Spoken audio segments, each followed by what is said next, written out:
आज की क्लास हम लोग शुरू करेंगे आज की मुरली के वरदान से। ना, आज की मुरली के वरदान में बाबा ने सुंदर बात कही है कि हद के नाज नखरों से निकल रूहानी नाज में रहने वाले प्रीत बुद्धि भव। हद के नाज नखरे माना ड्रामा में जो किरदार हमें मिला है, जो हमारा पार्ट चल रहा है, उसमें अनेक तरह की जो बातें आती है हमारे किरदार में। कभी दुख, कभी सुख, कभी चिड़चिड़ापन, कभी उमंग उत्साह, है ना। वैरायटी प्रकार के संस्कार इमर्ज होते रहते हैं। तो वो हद के नाज नखरे जो है उनसे निकल रूहानी नाज में रहे। रूहानी नाज, आत्मिक नाज, है ना। आत्मिक स्थिति में स्थित होने से जो हमारे ओरिजिनल संस्कार है उनको स्मृति में रखें। भले ही किरदार में जो संस्कार आने हैं वो आएंगे, क्योंकि किरदार भी साथ साथ चल रहा है, लेकिन हमें अपनी स्मृति कहाँ पर ट्रांसफर कर लेनी है, फिक्स कर लेनी है? आत्मिक ओरिजिनल स्थिति, क्योंकि हमारे सत्व प्रधान स्थिति है। तो रूहानी नाज में रहने वाले प्रीत बुद्धि भाव। तो उसको बाबा ने समझाया है कि कई बच्चे हद के स्वभाव संस्कार के नाज नखरे बहुत करते हैं। जहां मेरा स्वभाव, मेरे संस्कार, यह शब्द आता है, वहां ऐसे नाज नखरे शुरू हो जाते हैं। यह मेरा शब्द ही फेरे में लाता है, लेकिन जो बाप से भिन्न है वह मेरा है ही नहीं। ये लाइन अंडरलाइन करने वाली है ना। जो बाप से भिन्न है वह मेरा है ही नहीं। मेरा स्वभाव बाप के स्वभाव से भिन्न हो नहीं सकता, इसलिए हद के नाज नखरे से निकल रूहानी नाज में रहो। प्रीत बुद्धि बन मोहब्बत की प्रीत के नखरे। हम सबको बाबा ने सदा ही एक श्रीमत दी है कि अपनी आत्मिक स्थिति में टिको। शरीर का भान भूलने की मेहनत नहीं करो। शरीर का भान तो रावण के सर के जैसा है, एक सर काटेंगे तो दूसरा निकल आएगा। शरीर के भान में निकलने की कोशिश करेंगे, आज ये रिश्ता भूले, आज ये संस्कार भूलेंगे, आज ये वाली संकल्पों को छोड़ेंगे, तो कल दूसरा हो जाए, दूसरे संस्कार परेशान, दूसरे रिश्ते में उलझ जाएंगे। तो हमें हद के किसी भी स्वभाव संस्कार में फंसना नहीं है ना, उसको कभी भी मेरा नहीं कहना है, क्योंकि बाबा ने बता दिया है कि आपका जो स्वरूप है वो एकदम मेरे जैसा है, और जो बाप से भिन्न है वो मेरा है ही नहीं। तो कलयुगी स्वभाव संस्कार, है ना, कलयुगी रिश्ते या कलयुगी सेंसेशंस, फीलिंग, इमोशंस, विचार, ये कल बाबा के हैं क्या? बाबा के ऐसे हैं? जब बाबा के नहीं है तो हमारे भी नहीं है। लेकिन पार्ट में जब आ रहे हैं तो उनसे क्या हो जाना है? न्यारा हो जाना है। उनसे अपने आप को अलग कर लेना है, डिटैच कर लेना है। तो मेरा स्वभाव सिर्फ कैसा स्वभाव है? जैसा बाबा का स्वभाव। जब बाबा का स्वभाव अपना स्वभाव लगेगा, तब ये संसार का स्वभाव, संसार का ड्रामा, संसार का पार्ट, उससे हम क्या होते जाएंगे? उपराम होते जाएंगे ना। तो ये जो यहाँ का नाज नखरे हैं, बाबा ने कहा उसको छोड़ो, इससे निकल जाओ। और भले ही बाबा के साथ प्रीत करते समय नाज नखरे दिखाओ ना, बाबा के प्यार में नाज नखरे दिखा सकते हो, लेकिन यहाँ के स्वभाव को, संस्कार को अपना कहकर उसमें फंसो नहीं। उसी में क्या है? क्या बोला है बाबा ने? इसी मेरा शब्द में फेरा है। फेरा मतलब उलझन है ना। इसीलिए सालों सालों तपस्या करते आए, 20-20-40 साल से योगी है, लेकिन अंदर के स्वभाव संस्कारों को देखा कि वो तो वैसे ही कि वैसे बदले नहीं है। तो परेशान हो जाते हैं, दिल शिकस्त हो जाते हैं। तो इसलिए बाबा कहता है कि जो तुम्हारा ड्रामा में पार्ट है धुन, वो तो बजेगा ही, वो बज रहा है, उसको देखते हुए उसमें मेरापन मत लाओ। अपनी स्मृति कहाँ रखो, सदा बाप समान स्मृति रखो। तो अपने आप ड्रामा में जो पार्ट बज रहा है वो आपका मर्ज हो जाएगा। मर्ज हो जाएगा माना तमोगुणी स्वभाव संस्कार डाउन हो जाएगा और बाप समान स्वभाव संस्कार इमर्ज हो जाएगा, निकल आएगा, साक्षात्कार में आने लगेगा ना। तो ये बात बाबा ने बहुत सुंदर कही है कि यहाँ के ड्रामा में कोई भी इंटरेस्ट। फिर एक बात ड्रामा के बारे में, अब जब बाबा ने ये कहा हुआ है कि ड्रामा तो फिक्स है, ड्रामा फिक्स भी है, ड्रामा अविनाशी भी है, भले 5,000 साल का है लेकिन अनादिकाल से चला आ रहा है और हूबहू रिपीट होता है। एक एक सीन जो है वो पुनरावृत्ति होती है। तो जब ड्रामा फिक्स है तो ड्रामा में चल रहा जो प्रेजेंट में हम सब का पार्ट है, हमारा और दूसरों का, सबका या प्रकृति का भी, उसमें मन के संकल्प कर्म बोल सब फिक्स है फिक्स। तो जो होना है वो होएगा, संकल्प आने हैं आएंगे और जाएंगे, जो काम होना है वो होगा और आप नहीं चाहो तो भी होगा और चाहने पर जो नहीं होना है वो नहीं होगा। तो कर्ता बनने की कोशिश ना करें। कर्ता बनने की कोशिश करने से क्या होता है कि हम हमारा जो एकलौता एकमात्र काम है बाबा को याद करना, वो कर नहीं पाते। तो जब सब कुछ फिक्स है और आत्मा क्या है, आत्मा तो स्टिल है, आत्मा क्या है, सतो प्रधान है। आत्मा का पार्ट सतो से तमो तक अलग अलग प्ले होता है, चेंज होता है, लेकिन ओरिजिनली आत्मा तो सेम रहती है। ओरिजिनल सत्य तो सत्य ही होता है, सत्य को कोई बदल नहीं सकता। तो जैसे बाप सत्य है वैसे ही आत्मा भी सत्य है, और सत्य यही है कि आत्मा सतो प्रधान है। अब जब आत्मा सतो प्रधान है, चेंज नहीं हो सकती, चेंज लेस है, तो फिर आत्मा के पास काम ही क्या है। जब सब कुछ ड्रामा अपने आप हो ही रहा है तो आत्मा के पास एक ही काम बचा, बाबा को याद करो। और कोई काम बचा फिर, बहुत काम है, बहुत काम है, ये करना है वो करना है। हाँ? ड्रामा अनुसार वो होता रहेगा, आत्मा को तो बस बाबा के पास बैठना है।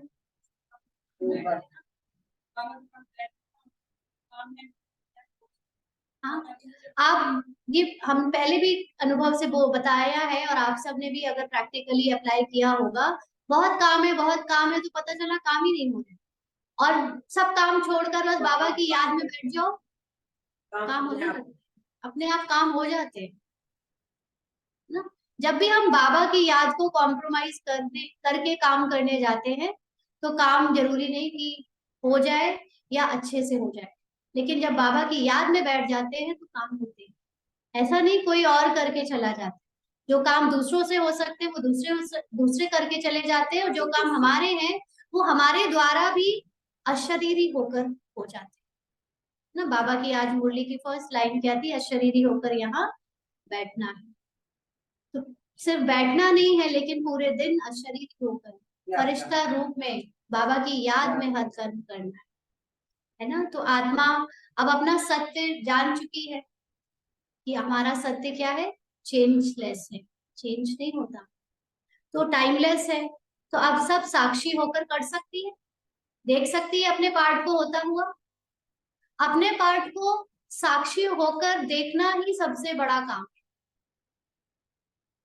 दूसरों के पार्ट को तो फिर भी हम कह देते हैं जो होना था तो हो गया, जो हो रहा है वो हो ही रहा है। अपने पार्ट में हम ऐसा कर देते तो अच्छा रहता, पता नहीं क्या हो गया था, ऐसा होता तो अच्छा रहता, पता नहीं, है ना। अपने पार्ट पे बहुत प्रश्न करते हैं।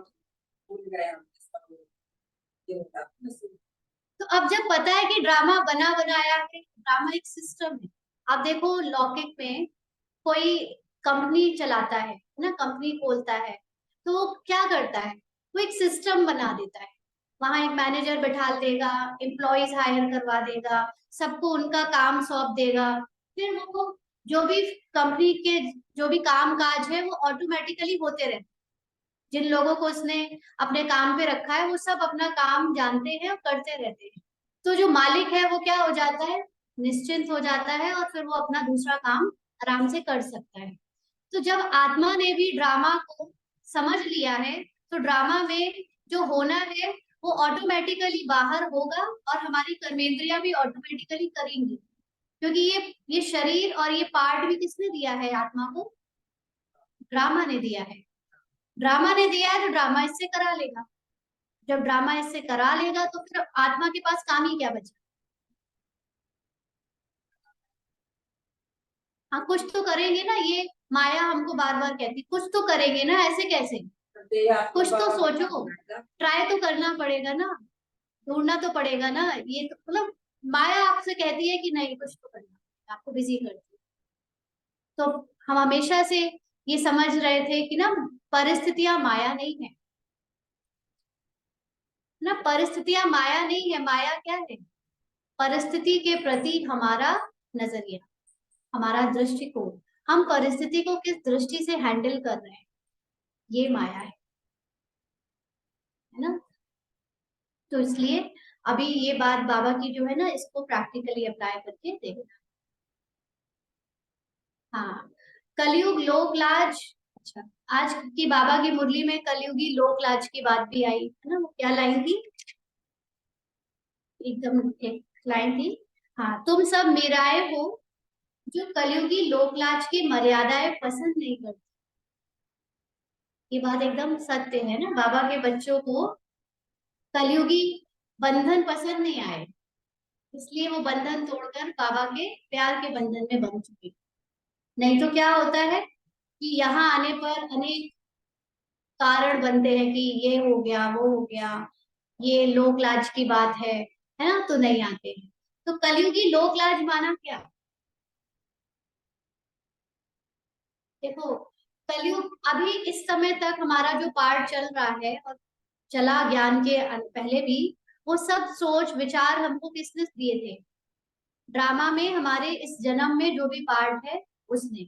और पार्ट चल रहा है तमोगुणी, तमो प्रधान पार्ट चल रहा है। तमो प्रधान पार्ट में जो राय जो मत है वो किसकी होगी, रावण की। रावण की मतलब उल्टी मत होगी।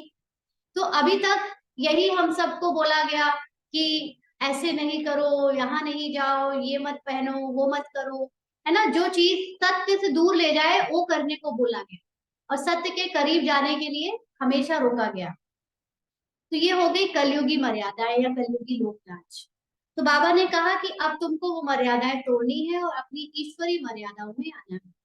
ईश्वरी मर्यादाएं, सेंटर आना, ईश्वरीय परिवार से कनेक्शन जोड़ना, अपना सुबह से लेकर रात तक का जो दिनचर्या है ईश्वरीय मर्यादाएं के अकॉर्डिंग उसको फॉलो करना, सारे नियम धारणाएं करना ना।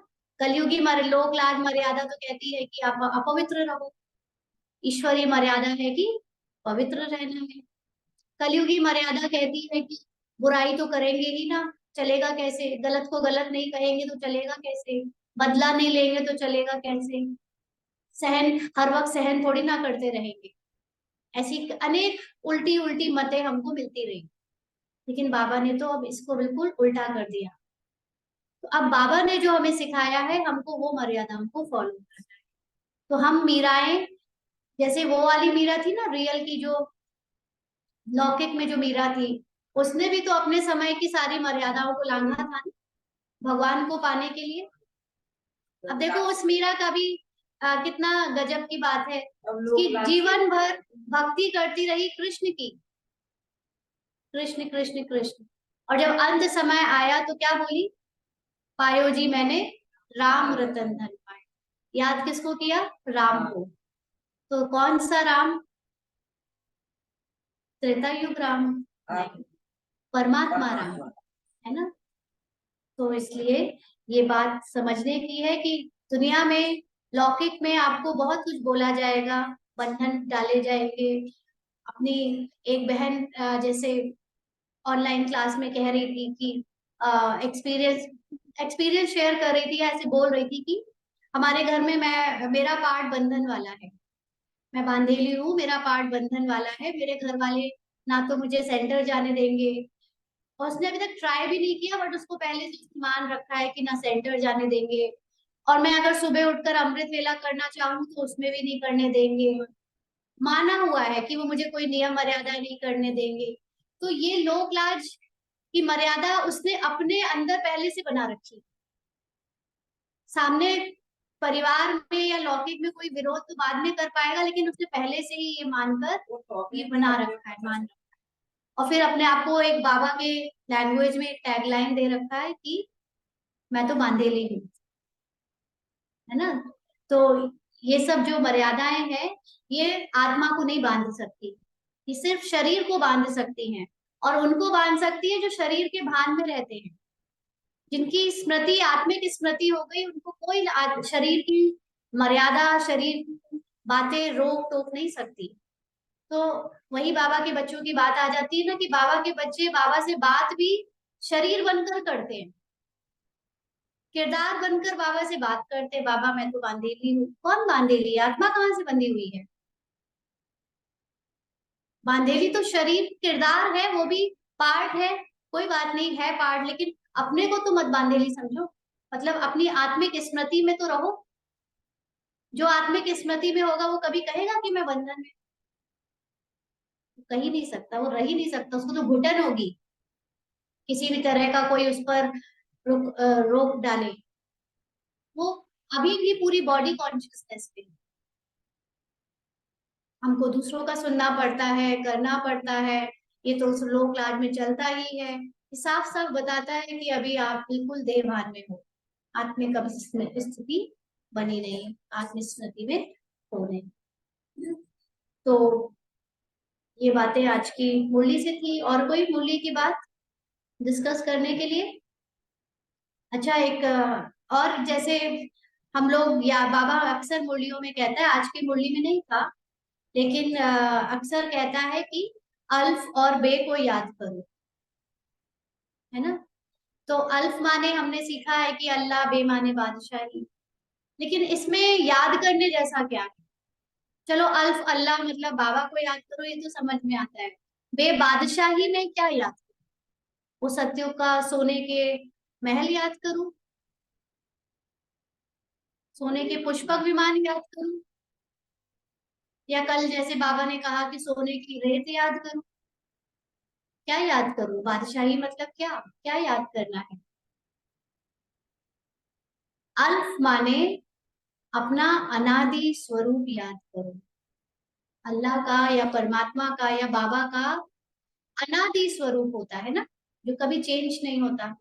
तो उनको याद करना माना अनादि स्वरूप याद करना। तो वो अनादि स्वरूप तो मेरा भी है, मुझात्मा का भी है। और बे माने बादशाही। तो बादशाही का मतलब, हाँ, जब तक हम भौतिक में डूबे हुए हैं, देह भान में हैं, तब तक भले हम सोचे कि हाँ, यहाँ तो ऐसे ईंटों के घर हैं, वहां सोने के महल मिलेंगे, यहाँ की नदियां तो गंदी है, वहां तो दूध के जैसी नदियां होंगी। वो देह भान तक तो ठीक है, लेकिन जैसे जैसे आपका पुरुषार्थ आगे बढ़ता जाता है, तो बेबादशाही का मतलब हो जाता है अपने आदि स्वरूप में टिको। आदि स्वरूप मतलब सतो प्रधान अवस्था में टिको। अब यहाँ के पार्ट अनुसार, जैसे हमने अभी परसों की क्लास में डिस्कस किया कि बहुत ऊपर नीचे होता रहता है ना। यहाँ के पार्ट के अनुसार क्रोध भी आएगा, रोना भी आएगा, कभी कभी किसी को जवाब भी निकल जाएगा, या हिसाब किताब बचा है तो हमारे द्वारा किसी का नुकसान भी हो जाएगा, शरीर का दर्द भी होगा, ऐसी अनेक बातें आएंगी। लेकिन बाबा ने जो कहा है, अल्फ और बे को याद करो, माना अपने आत्मिक स्वरूप में टिककर अपने अनादि स्वरूप को याद करो। आपका अनादि स्वरूप क्या है? अनादि स्वरूप कभी रोता है क्या? अनादि स्वरूप कभी किसी को दुख पहुंचाता है क्या? अनादि स्वरूप में कोई और तरह की नेगेटिव बातें हैं? नहीं। और बादशाही माना क्या देवता ऐसा करते? तो ये अब ये नहीं समझना है कि हम नेगेटिव रोल प्ले कर रहे हैं मतलब हम देवता बन नहीं सकते, या हमारा पार्ट ही नहीं है, लगता है हम तो यहाँ पे गलतियां कर ही चले जा रहे हैं। ये नहीं है इसका मतलब। इसका मतलब ये है कि तुम्हारा जो यहाँ पार्ट चल रहा है उसमें जो कमजोर पार्ट चल रहा है उसको मत देखो। देखो आप हमेशा अपने पुराने स्वरूप। जैसे कई बार ना ऐसे होता है कि कोई कोई बच्चे जो बड़े हो गए हैं वो कहते हैं हम बचपन में बहुत सुंदर थे, या बचपन में हम बहुत पढ़ने में होशियार थे। फिर वो बड़े हो जाते हैं तो उतना नहीं रहते।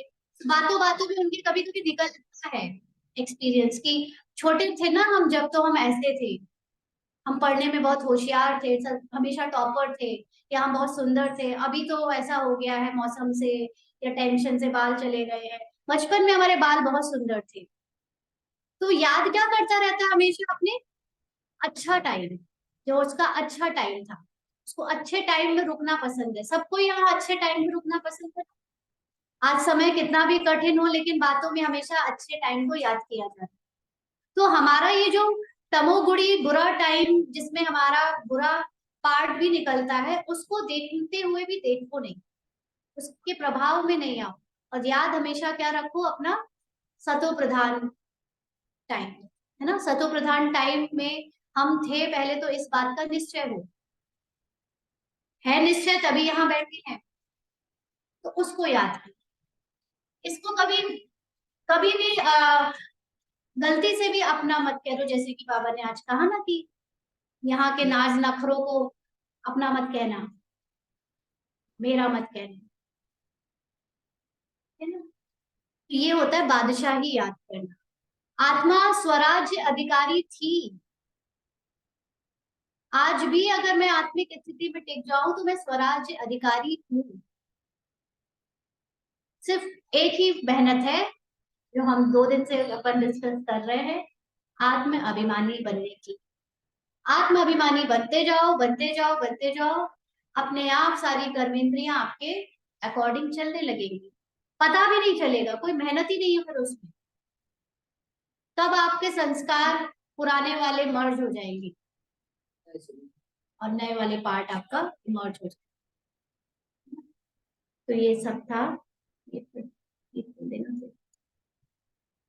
तो अभी हम लोग एक अव्यक्त मूल्य का थोड़ा सा हिस्सा और डिस्कस करते हैं कि कैसे हम अपने पोजीशन में ठहरे तो ऑपोजिशन समाप्त हो जाएगा। तो ऑपोजिशन क्या है?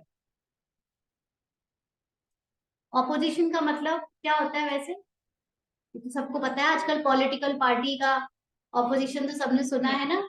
जो विरोध में खड़ी हुई पार्टी है वो ऑपोजिशन होता है। अभी हमारे लिए ऑपोजिशन क्या है? हम सब के लिए माया। अब माया में क्या क्या ऑपोजिशन आता है? ज्ञान मार्ग में चलने में बहुत सारी रुकावटें आती हैं, विघ्न आते हैं। कभी व्यक्तियों के आते हैं, माना दूसरी आत्माएं अपने पार्ट में हमको विघ्न डालती है, पार्ट के द्वारा विघ्न डालती है। कभी कभी प्रकृति यानी कभी शरीर की हलचल विघ्न डालती है, शरीर में दर्द है, बीमारियां हैं। कभी बाहर की प्रकृति, बहुत गर्मी सर्दी, वो भी विघ्न डालती है। बहुत दूर है घर, या आपके पास मोबाइल नहीं है, कोई साधन नहीं है, तो ज्ञान में चलना थोड़ा मुश्किल हो रहा है। और और सूक्ष्म में जाए तो सबसे बड़ा ऑपोजिशन तो अपने स्वभाव संस्कार। स्वभाव संस्कार तो फिर भी नोट हो जाते हैं, नोटिस हो जाते हैं। जैसे किसी का बहुत लंबे काल का स्वभाव रहा है चुगली करना, आज भी वो रोक नहीं पा रहा, तो उसके लिए बाबा का बनना बड़ा मुश्किल है। उसको यहाँ पे घुटन होगी कि उसको ये कह दिया जाए कि तुम ये नहीं करो। ये तो फिर भी उसको नोटिस तो हो जाएगा। लेकिन इससे भी ज्यादा सूक्ष्म है अपने जो इस पार्ट में चल रहा है संकल्प, संकल्प और भावनाएं। ये बहुत सूक्ष्म ऑपोजिशन है जो अंदर ही अंदर कहता है हम हो ही नहीं सकता, हम तो कमजोर हैं। अरे कहाँ देवी देवता और कहाँ ये लोग ऐसी बातें कर रहे हैं।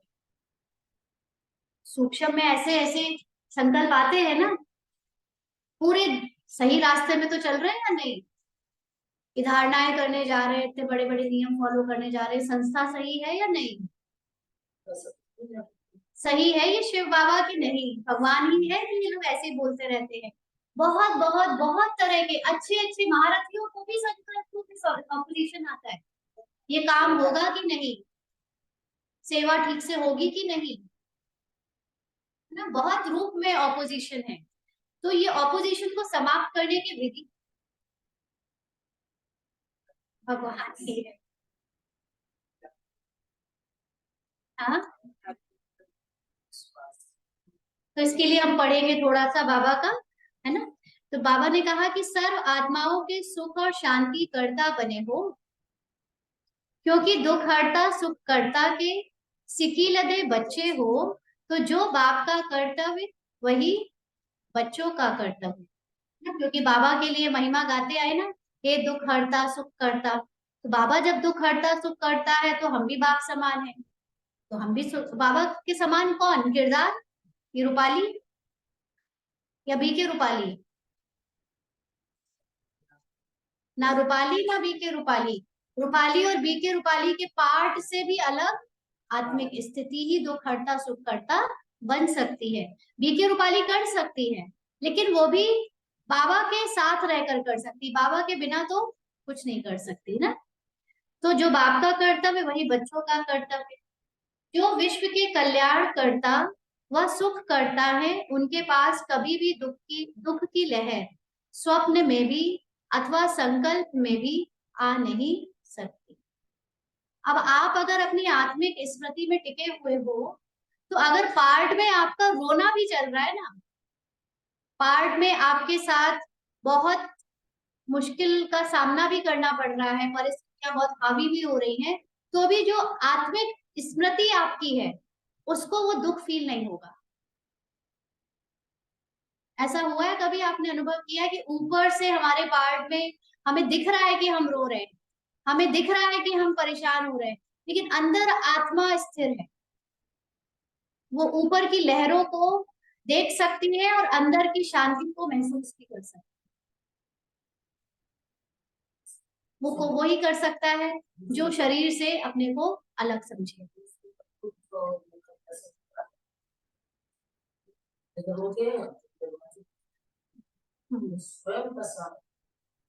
हाँ, स्वयं के नहीं, लेकिन स्वयं के पार्ट को भी साक्षी होकर देखना, क्योंकि स्वयं के पार्ट में भी जो हिसाब किताब रहे हुए हैं उसके अनुसार हमारे पार्ट में दूसरों को दुख देने का पार्ट भी आ सकता है, या दूसरों से दुख लेने का पार्ट भी आ सकता है। लेकिन उस पार्ट को देखते हुए भी उसको साक्षी होकर देखते हुए शांत रहना, शांति को फील करना, है ना। तो बाबा ने कहा जब से नया जन्म लिया, तब से सबका नया जन्म हुआ, जब से बाबा को पहचाना, अपनी आत्मिक स्मृति को जाना, है ना।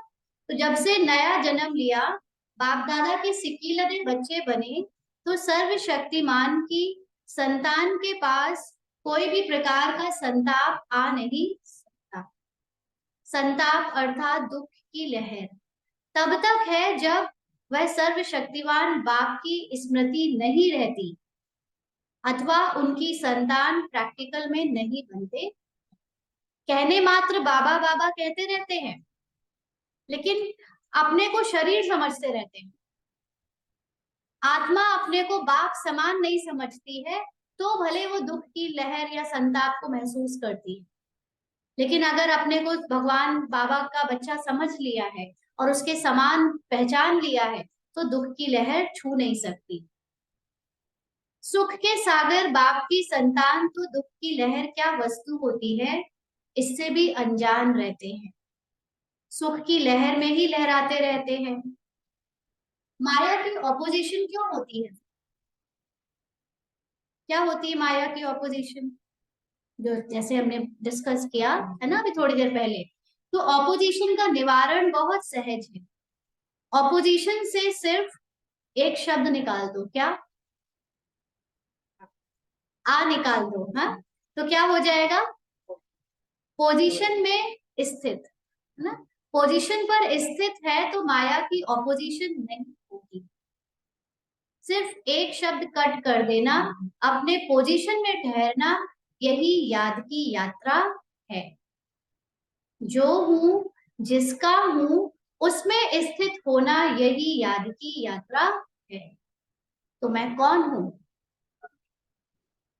आत्मा कहाँ, क्या आत्मा ये पार्ट में जो बजा रही है ये एक्टर है? आत्मा एक एक्टर है क्या?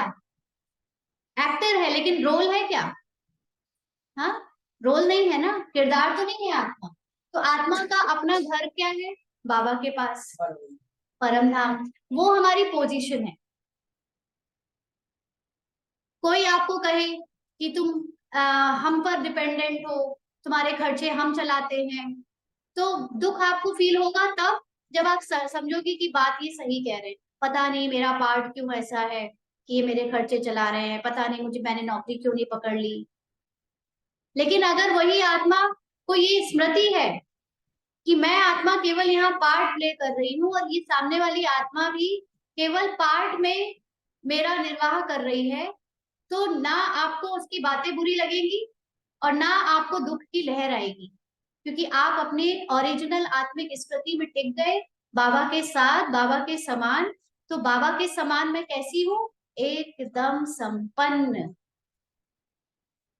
एकदम संपन्न। अभाव तो नीचे पार्ट में है। ओरिजिनली मैं कोई अभाव वाली आत्मा नहीं हूँ ना, ओरिजिनली तो मैं संपन्न हूँ।